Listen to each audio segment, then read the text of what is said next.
Hello and welcome to Books and Landscape, and my name is Amanda Davey. Today I'm talking about another theme that cropped up in the work that I did on the churches of the South Downs National Park, this book, and it's about coincidences and Anthony Trollope. Coincidences actually do exist. You know that moment when a film or TV detective smugly pronounces that either they or a senior colleague they revere does not believe in coincidences? Almost every time it has me screaming at the little screen. In my mind, these pronouncements are the scriptwriters owning up to having to control the dramatic arc so as to provide predictable rather than unpredictable outcomes, allowing viewers to at least have a semblance of involvement. In real life, coincidences do happen. In real life, lottery numbers picked at random can come out in sequence. My mother got cross when one set was 12, 14, 16, 18. Where I live now is a case in point. Soon after we first moved in, an elderly lady moved in next door. I have dedicated the church's book to her. As you do, we started to ask polite questions, and then all of a sudden my husband cried out, "You must be Anne Mallinson," at the same time that she cried out, "You must be Simon Davey." This was in 2005, in Sussex.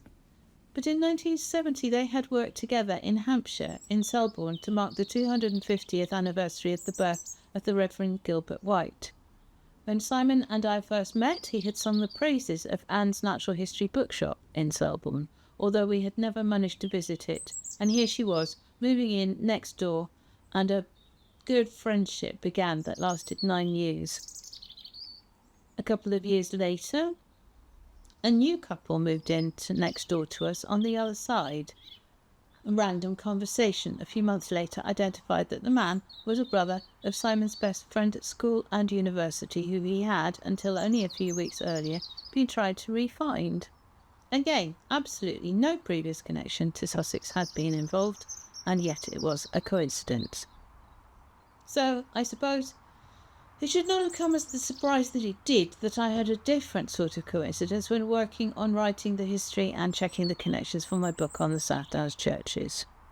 The Victorian author, Anthony Trollope, had come up already a couple of times. I will mention those in a minute. And the first time had got me curious to know a bit more about his novels. As a child, I had loved the Pallisers on TV, falling profoundly in love with the elderly Duke of St Bungay because of his voice. The brilliant Roger Livesey, most notably a star in A Matter of Life and Death with David Niven. I had found a collection of Trollope's lesser-known works as an audiobook and had been listening to it while doing washing up and other tedious household chores. One story that had piqued my curiosity was called John Caldegat, about a restless youth who had gone out to Australia to dig for gold because he found his relationship with his father testing. It was published in 1879 and included tales of seduction and theft or non-theft.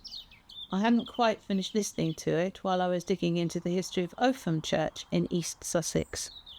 The land on which the church was to be built in 1858-9 was owned in 1840 by a Thomas Partington.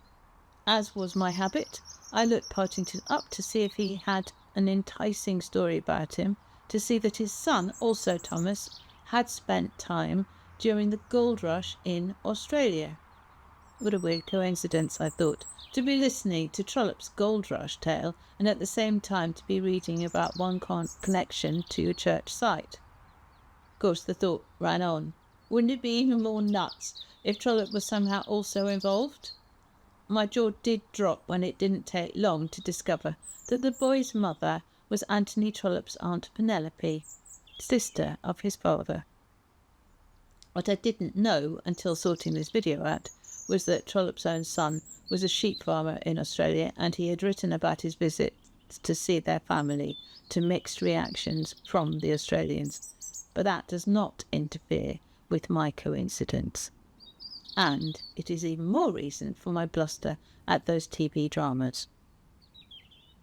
The first time that I found out that Trollope had a connection to the South Downs was when researching St Cross in Winchester, the famous Norman hospital and almshouses. In his book The Warden, that precedes Barchester Towers, the warden Septimus Harding is accused of overdoing his financial takings from the living, which was inspired by the scandal that surrounded the real master, Francis North, Earl of Guildford, who had acquired a number of livings and was thereby able to live lavishly and hardly to visit the hospital.